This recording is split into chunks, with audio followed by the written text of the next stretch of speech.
Pada kesempatan kali ini kita akan ulas mengenai perbanyakan tanaman anggur menggunakan metode cangkok. Karena perbanyakan tanaman menggunakan metode cangkok memiliki keunggulan yang banyak bila dibandingkan dengan perbanyakan yang dilakukan dengan menggunakan biji. Di antara keunggulannya adalah mempunyai sifat yang sama dengan induknya, sehingga jika bibit cangkok diambil dari indukan yang berkualitas unggul, maka bibit hasil cangkok akan mewarisi sifat unggul tersebut. Cara ini juga akan menghasilkan buah lebih cepat dibandingkan dengan pembibitan melalui biji. Kualitas dan buah yang dihasilkan juga persis sama dengan induknya, dan tingkat keberhasilan cara ini juga lebih tinggi. Untuk mencangkok tanaman anggur, kita hanya memerlukan beberapa alat sederhana. Yang pertama adalah pisau, plastik, tali rafia, dan kokopit. Kita akan pilih cabang pohon anggur yang berumur sedang, tidak terlalu muda dan juga tidak terlalu tua. Kira-kira berwarna coklat muda. Bahan cangkok kita pilih dari pohon induk yang berkualitas unggul, sehat, bebas dari hama dan penyakit, dan yang produktivitasnya tinggi. Perlu diingat bahwa kokopit yang kita gunakan untuk mencangkok adalah media tanam kokopit yang sudah disterilkan dari zat tanin yang terkandung di dalamnya, karena zat tanin tersebut dapat menghambat pertumbuhan tanaman. Jadi cara sederhana untuk menghilangkan zat tanin tersebut dengan mencuci kokopit.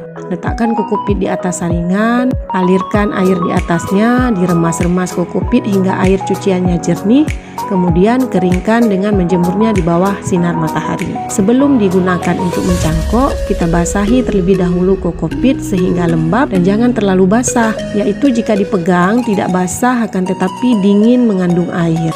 Untuk mulai mencangkok, kita buat 2 keratan melingkar dengan jarak 2 cm, kemudian kita kupas kulit batang pohon di antara keratan tersebut. Keratan dibuat tepat di bawah ruas batang. Lalu kita kerik bagian yang dikupas kulitnya sehingga kambium atau lendirnya benar-benar bersih dan kering. Langkah berikutnya adalah kita bungkus cangkokan menggunakan kokopit dan ditutup menggunakan plastik transparan, kemudian diikat bagian bawah dan atasnya. Setelah kita rasa cukup, kita ikat rapat bagian atas dan bawah plastik sehingga air hujan tidak bisa masuk. Tidak perlu dibuat lubang pada plastik karena penggunaan kokopit sebagai media cangkok memiliki keunggulan tersendiri. Salah satunya dapat mengikat atau menahan air dalam waktu yang lama sehingga tidak memerlukan penyiraman hingga cangkokan jadi siap untuk ditanam. Setelah 2-3 bulan, batang yang dicangkok akan tumbuh akar dan siap untuk dipisahkan dari batang induknya dengan cara dipotong atau digunting. Kemudian kita tanam tanaman cangkok dalam polybag berisi media tanam dan selanjutnya kita letakkan di tempat yang teduh. Kita juga lakukan pemilihan terhadap bibit yang sehat dan yang tidak sehat. Untuk bibit yang tidak sehat akan kita bungkus dalam sungkup seperti ini. Kemudian untuk bibit yang sehat akan kita label, kita beri tanda masing-masing untuk setiap varietasnya.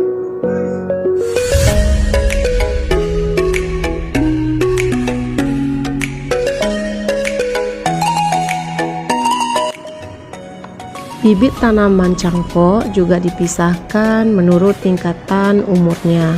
Ini bertujuan untuk dapat dilakukan penanaman secara berperingkat. Selanjutnya kita menyiapkan lubang tanam.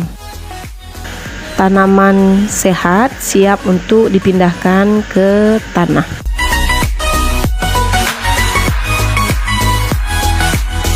Karena anggur merupakan tanaman rambat, jadi syarat utama memelihara pohon anggur sendiri adalah menyediakan tempat merambat. Biasanya digunakan baja ringan atau galvalum. Pemupukan bisa menggunakan pupuk kandang serta pupuk mutiara. Sementara untuk mengatasi hama berupa jamur bisa dilakukan penyemprotan obat anti jamur setiap beberapa waktu sekali. Anggur hasil cangkok biasanya akan mulai berbuah saat umur 6 bulan. Satu pohon bisa menghasilkan hingga 10 kg anggur. Untuk bisa menghasilkan buah lebat dan besar, kita harus rutin melakukan pemangkasan. Teknik perbanyakan tanaman secara vegetatif dengan menggunakan cara cangkok merupakan teknik yang paling mudah dilakukan dibandingkan dengan teknik-teknik perbanyakan tanaman secara vegetatif lainnya. Tingkat keberhasilannya sendiri bisa mencapai 80%. Oleh sebab itu, ayo kawan-kawan semua kita lakukan perbanyakan tanaman anggur dengan cara vegetatif dengan teknik mencangkok. Ayo semangat! Semangat ketahanan pangan Indonesia!